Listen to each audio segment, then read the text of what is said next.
Welcome back to The Remote Islander, your go-to podcast for all things remote work in the Caribbean and Latin America. Before we get into today's episode, I have some exciting news. We have a brand new digital home, and I want you to go check it out. Head over to theremoteIslander.com. We built this site to be your ultimate roadmap for working from paradise. We have sections on how to find your tribe, a guide to building a reliable fail-proof hardware setup, and practical advice on positioning yourself for global salaries. That's theremoteIslander.com. Go explore it after this episode. Now let's talk about the thing that is reshaping every conversation about remote work in 2026. Whether you're a developer in St. Lucia, a designer in Medellin, a finance professional in Port of Spain, or a marketer in Kingston, artificial intelligence, and more specifically, AI agents. I want to start by addressing something directly because I know it's sitting in the back of a lot of minds. Is AI going to take my remote job?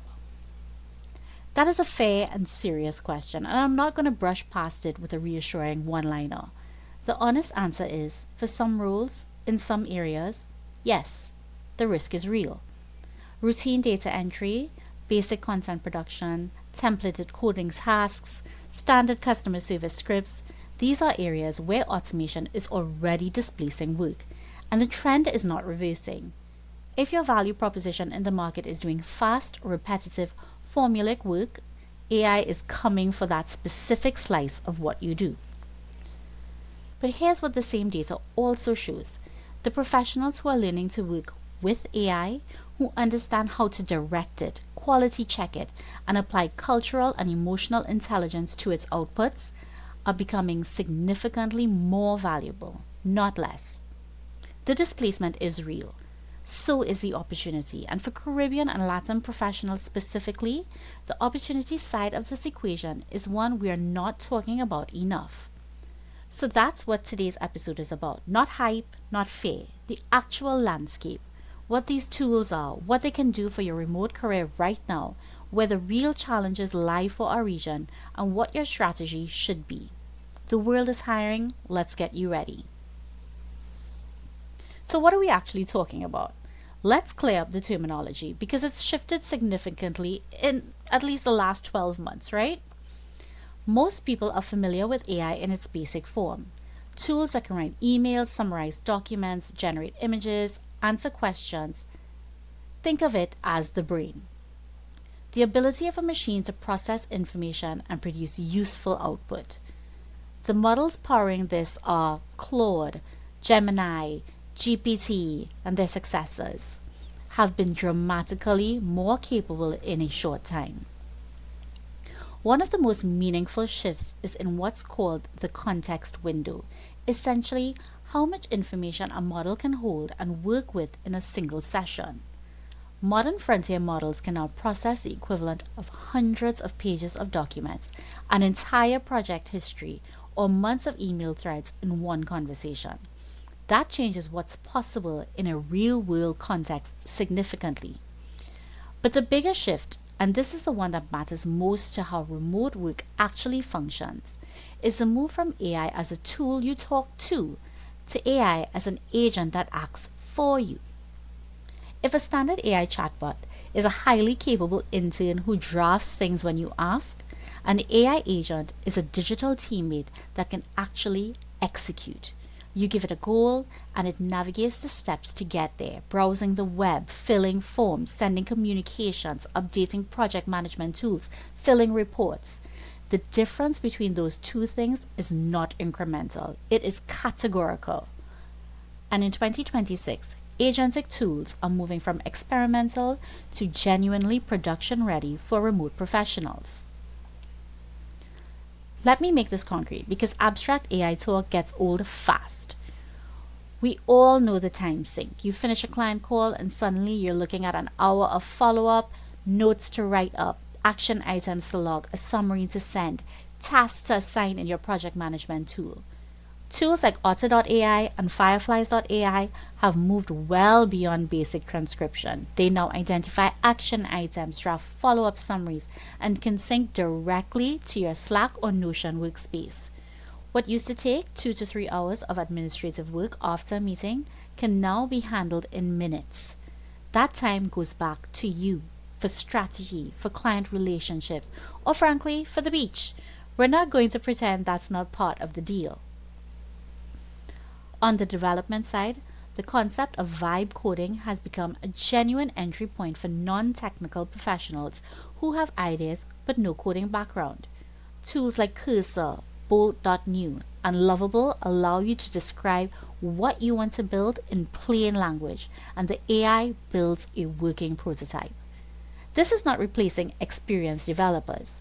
The best results still come from people who can review, direct, and debug the output. But it is genuinely lowering the barrier to building in ways that matter for entrepreneurs and creatives across our region. I want to spend a real moment on this point, the multilingual bridge, and why this is enormous for our region. Because I think it's one of the most underappreciated shifts that's happening in our specific corner of the world. The Caribbean and Latin America are not a monolingual region. We work across English, Spanish, French, and Portuguese, sometimes within the same organization, sometimes on the same project. That language fragmentation has historically been a real barrier to regional collaboration and to presenting a united talent offer to global clients. AI is dismantling that barrier in real time. Tools offering real-time translation in live meetings, including Microsoft Teams' built-in interpretation feature and dedication tools like Spoke and Kudo, mean that a developer in Barbados and a production manager in Sao Paulo can now work together in a live session, each hearing the conversation in their own language, without either person compromising the communication. Google's live interpretation and similar tools are making this increasingly seamless. And the technology goes further. AI can now translate your spoken words into another language using your actual voice and cadence, not a robotic approximation, but something that preserves how you communicate.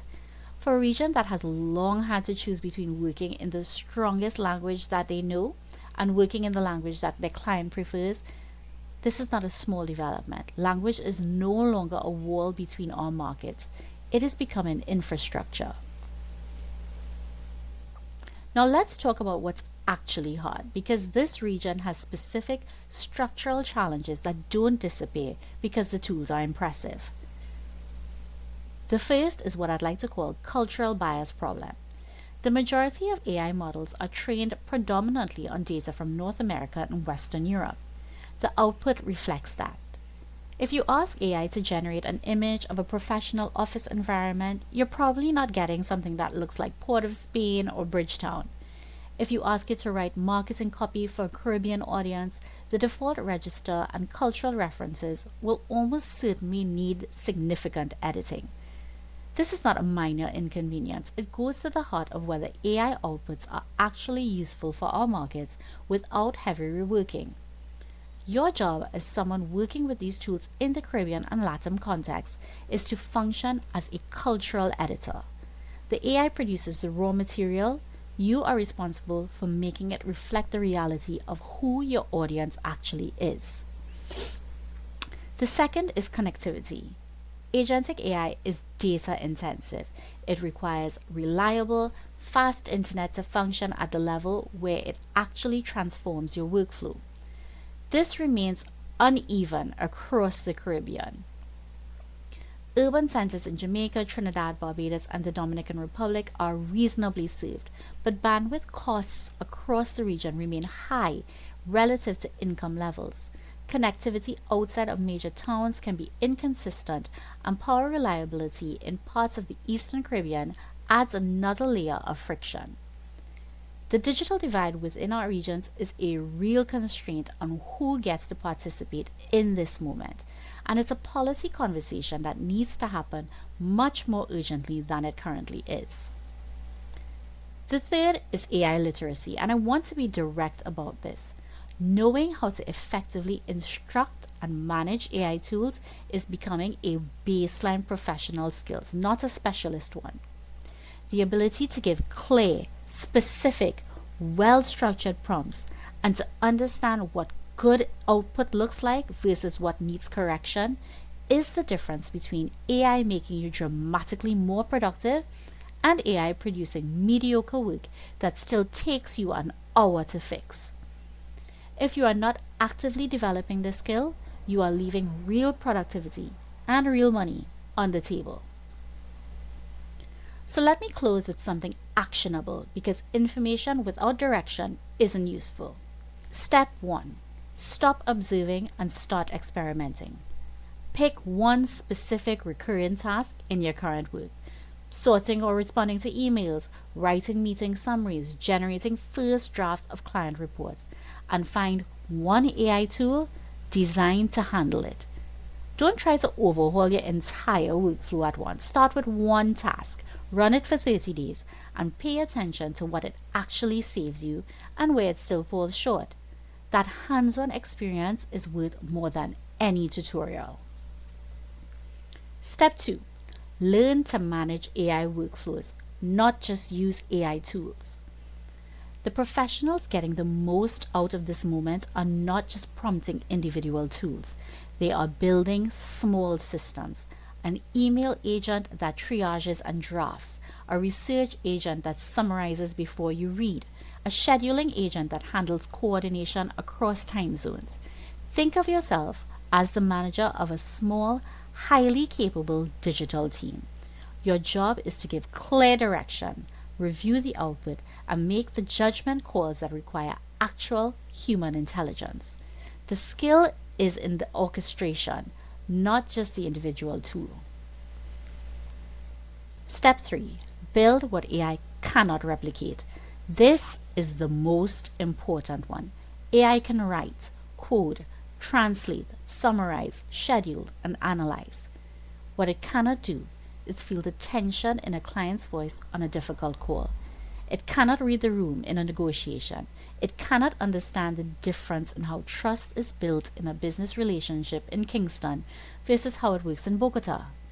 It cannot bring the lived experience of this region to a creative brief, or know instinctively when a piece of copy is going to land wrong with a Caribbean audience. Your emotional intelligence, your cultural fluency, your relationship building capacity, those are not soft skills. In an environment where AI is handling more and more of the technical execution, they are your primary competitive advantage. Invest in them accordingly. The future of remote work in the Caribbean and Latin America is not about competing with AI. It's about understanding it clearly enough to use it as the lever it actually is, and being honest about both what it offers and what it cannot replace. We are at a moment where the tools available to a professional in Castries or Caracas or Curacao are genuinely equivalent to what's available in London or San Francisco. That has never been true before.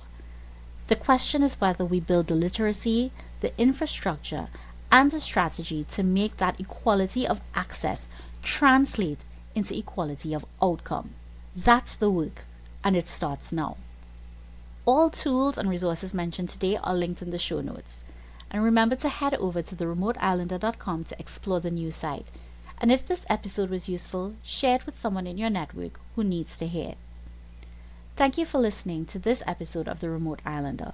If you're considering remote work, remember that it is never too late to take control of your career and pursue your dreams. Happy remote working. Bye.